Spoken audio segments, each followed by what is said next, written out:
Собака, собака, друг человека.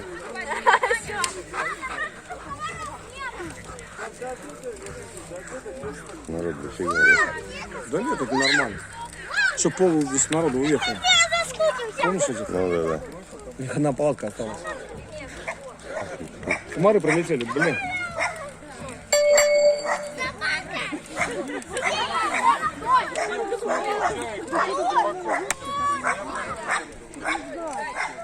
Наташ. Да-да-да, суббота, скажи, все нормально. Мам, привет. Александр Викторович. Мы на месте. Мы в подряде.